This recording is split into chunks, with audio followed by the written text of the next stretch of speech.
We are joined now by the Horizon League Commissioner. Jon LeCrone joins us. As you know, we reported the story earlier that Butler has announced they are leaving the Horizon League to join the Atlantic 10. Mr. LeCrone, thank you very much for joining us. Appreciate it, sir. Yeah, thanks for having me on. It's been an eventful day, that's for sure. Not a happy day, I would think. Please comment on that. Well, it's mixed.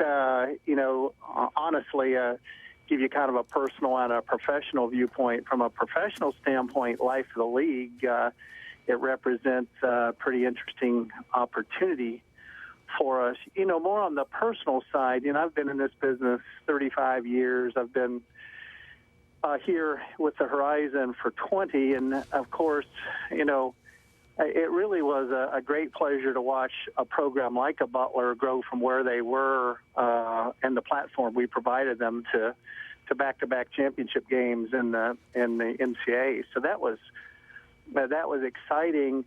And the disappointment is probably more personal than professional because those relationships will change, and I will not be able to work with those people as much as I have in the past. But again, on the professional side, it's really an interesting opportunity for us as we move forward.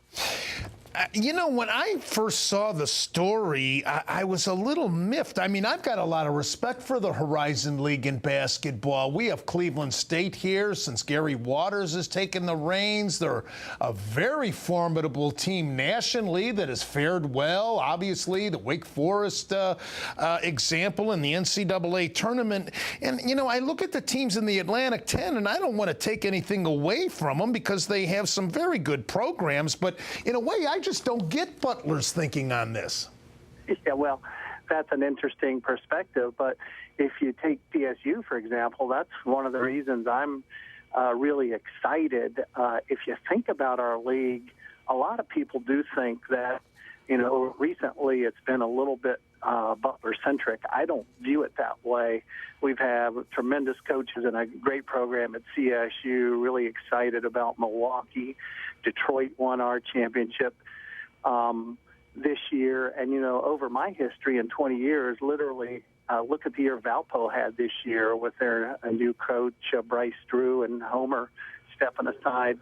But, I think we've been defined by a league of wonderful coaches, really good programs, and, that's not going to change. In fact, it might present some real opportunities for the league. Before we talk about possible schools that may join the Horizon, it's not just a basketball conference. You have other sports, and one of them is baseball. How does this affect baseball with the Horizon with that automatic qualifying bid? Yeah, I appreciate you asking that, and also the perspective of being broad-based. I mean, we're really proud of what we do in the team sports. I just came back from our golf championship, which we were lucky enough to host down in Florida in suburban Orlando. And boy, our young people were just having a great time. And tennis championships coming up, and now the baseball, because their baseball championship is coming up. Going down the 5, we'll put our automatic qualification in jeopardy, but we have a 2-year opportunity to cure that, and we think we'll be able to address that in plenty of time to maintain our automatic bid in baseball. What are the prerequisites you're looking for to add another school? Yeah, it's a great question, and you would be absolutely, I hope you wouldn't be surprised to hear this, but already I've had emails, and interestingly enough, we've already had inquiries, if you can believe that. On the day of the Butler announcement, we've already had inquiries. So, people want to join. But from a broad sense, I think there has to be a fit, not only athletically, but geographically.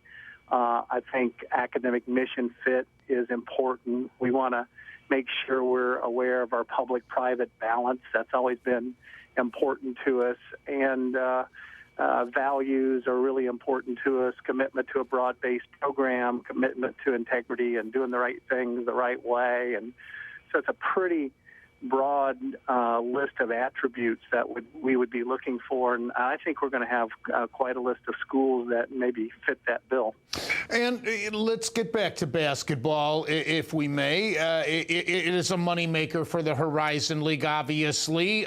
You've got to have a minimum of so many seats capacity. That's got to be taken into consideration. What is that, 5, 6, 7? What is that standard? Yeah, we've generally had a 5,000 seating capacity standard, but take, for instance, the new Crest Event Center in Green Bay, which only seats 4,000, but it is absolutely a state-of-the-art facility in every way, shape, or form. So we don't want to make that number, which is a little bit arbitrary, stand in our way, but in terms of what we're looking for in basketball, I would couch it as built for at-large. I think we have a number of schools in the league, Cleveland State being one of them, who are really, really close to being built for at-large. And, of course, that starts with the right people and the right facilities. So our new member, or new members, I might add, because I don't want to just say we're going to a specific number, because we may not. The new member or members, have to be committed to this built for at-large philosophy, because basketball is the sport that sustains us financially and competitively, and so that's why it's so important to us. Now, how does this affect the league in that Butler, with the 2015 Final Four, was going to be the host school in Indianapolis, right?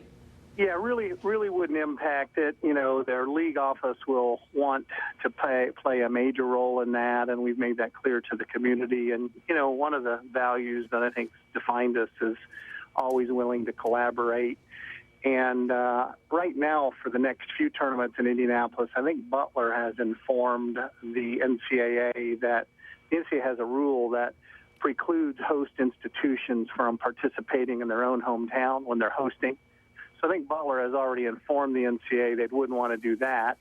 And with regard to the Final Four, we want it to be collaborative, and so certainly we want to work with Butler and IUPUI and Marion and the University of Indianapolis and all of the NCAA member institutions in town to make it a great event. So it shouldn't impact that at all. Jon, I just celebrated my 62nd birthday yesterday, and I know you've been around a long time. What do you make of all this realignment? For goodness sakes, Boise State is going to the Big East. Yeah, it really doesn't make any sense. To just the common fan, it can't make any sense. But, it's all, for us who've been in the business a long time, me 35 years, it's just been a huge sea change, all driven by football, all driven by mega long-term television deals. So there's really kind of a mad scramble for access to football and access to the football money, and now that has all trickled down to, like our league, for instance, which is a basketball-only league. Now, we do have schools that play football, but we don't have football as a league sport. So I call it the new world, and I think it's one of the reasons that Mark Emmert, the NCAA president, gathered all of the Division I presidents, or a representative body of the NCAA presidents, about 50 of them, in Indianapolis over the summer, and say, boy, I'm not sure that I like the way this feels with regard to an enterprise that's supposed to be connected to the values of higher ed. So I just think what happened today is just another step in kind of this, this movement that has been really caused in large part to football and those large media contracts. And you weren't caught by surprise, were you? Because this was, I saw a rumor of this a few weeks ago, and especially with the landscape being the way it is, Jon, I know you weren't caught by surprise by this. You're right. I wasn't surprised, and to be honest with you, not specific to this, but in our kind of crazy world right now of intercollegiate athletics, I'm not surprised by too much anymore. Thank you so much for joining us, sir. The Horizon League will thrive and continue to be very entertaining, and great schools as well educationally. Thank you for joining us. Thanks a lot for having me on. That's Jon LeCrone. He is the commissioner of the Horizon League, who today lost the premier basketball presence in the league, Butler. Good news for Cleveland State, though.